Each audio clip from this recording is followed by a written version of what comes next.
Show me one country that USAID was in and education improved. Show me what country where USAID was in and healthcare improved. The social services they're bringing, it's peanuts.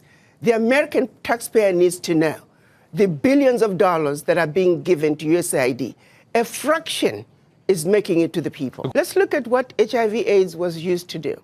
We know of a program that was run out of South Africa where they actually were injecting people with the virus. The reason some of the AIDS virus spread as rapidly as it did in Southern Africa, there were some very dirty games being played on African people. They were using Africans as guinea pigs for experimental activities. Even when you look at every aspect, they're using us as guinea pigs. Yes, there is some good, a percentage of some good, but not all of it is done with good intentions. You look at agriculture, they're destroying African agriculture by introducing those GMOs. You plant your seed in one season, your soil is finished. We used to have seeds that we can use from one season to the other. The introduction of GMOs through these agencies, USAID is one of them. We are destroying Africa in a massive way.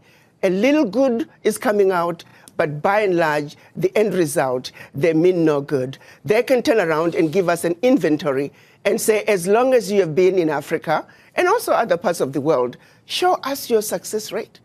You claim you are helping governments with education and healthcare. Show us your success rate.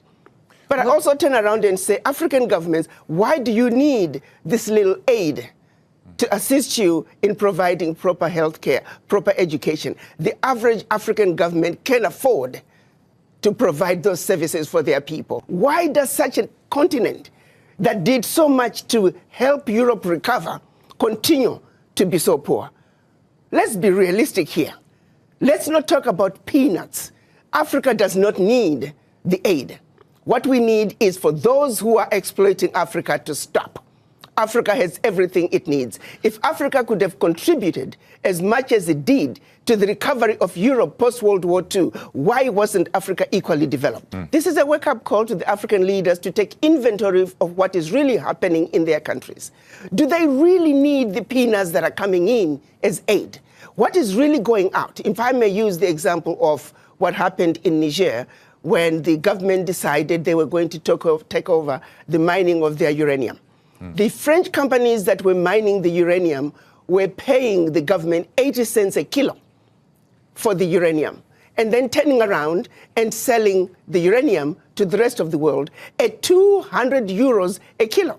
So that one move from the Nigerian government to say we are now going to take ownership of our own uranium, they went from realizing about $1 billion in uranium resources to over 300 billion a year. Do you realize what I'm talking about?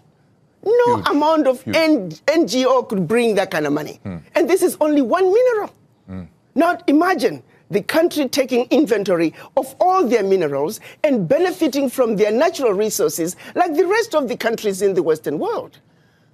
That is what African leaders need to look at. Do you see that in the horizon of African leaders right now? They're do you see them? Who do you see as the standout winners of that kind of change?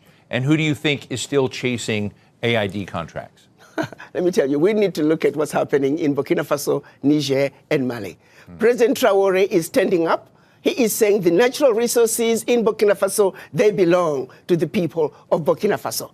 Niger is doing the same thing. Mali is doing the same thing. Every leader must look at what's happening in the Sahel nations to say, like anybody else, you must take care of your people. You have your natural resources. You have everything you need to take care of your people.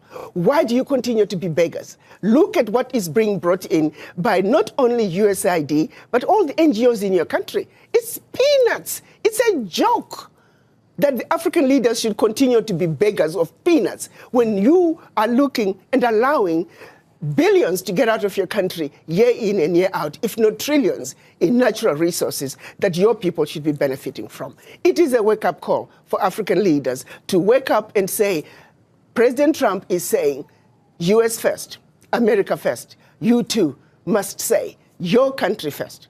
because you have everything it takes. It is a joke. It is embarrassing to see I have not seen any African leader cry over USAID living. I can tell you for a fact, the average African leader privately is celebrating the exit of USAID because they know what is really going on.